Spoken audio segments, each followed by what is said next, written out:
would like to introduce myself. My name is Brianna Clark, and I entitled my speech, Our Chance to Become Extraordinary.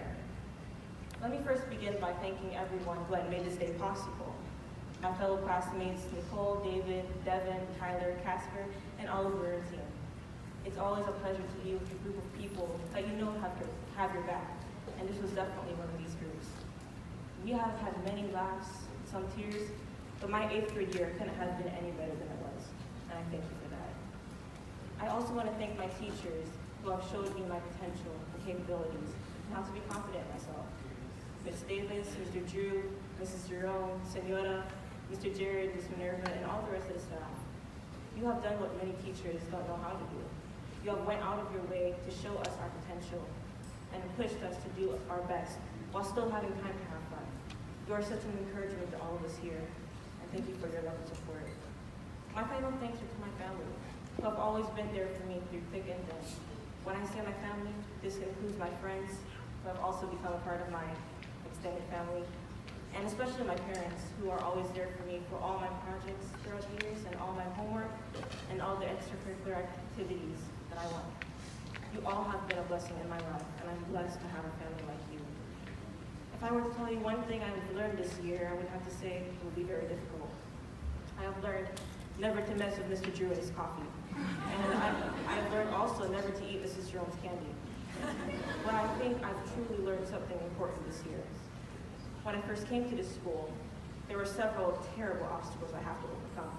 First of all, the understanding teachers, the loving students, and not to mention making dirt cake in science class.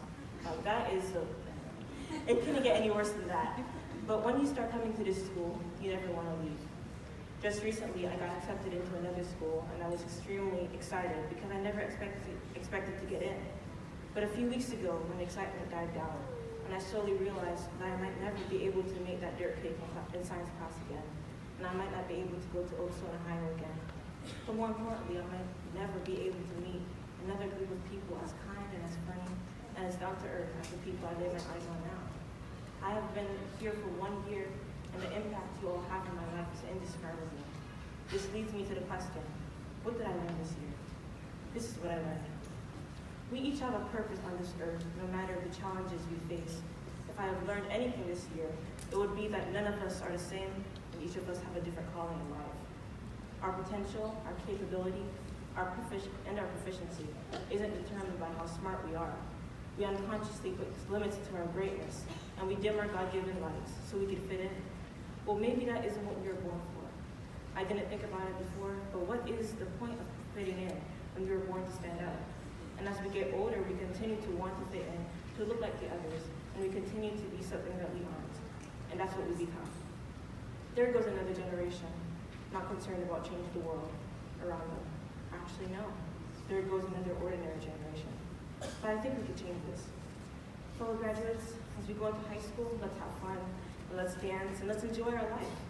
But in the process of doing this, let's embrace the fact that we have a purpose for living. We aren't just going through the motions. This is the question I'm going to leave with you. Are we ordinary?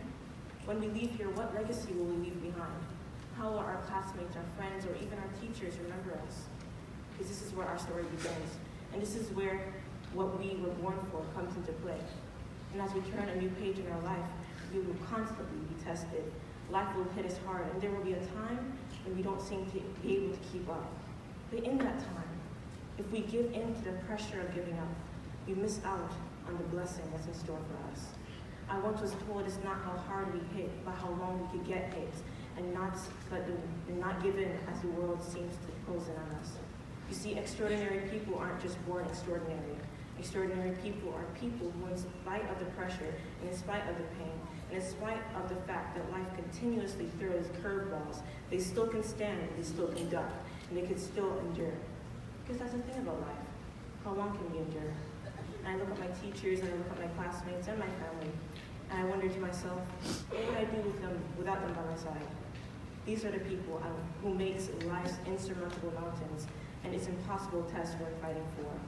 So as we go to the next chapter in our lives, as we look forward to the future, let's not forget where we came from. Mark Twain has a beautiful quote that says, the two most important days in your life are the day you're born and the day you find out why. So if I wasn't ready for high school before, I'm ready now. And if my classmates and I aren't ready for high school math and literature, we are now.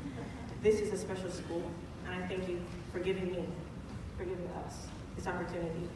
This is our opportunity, my friends, our opportunity to become extraordinary.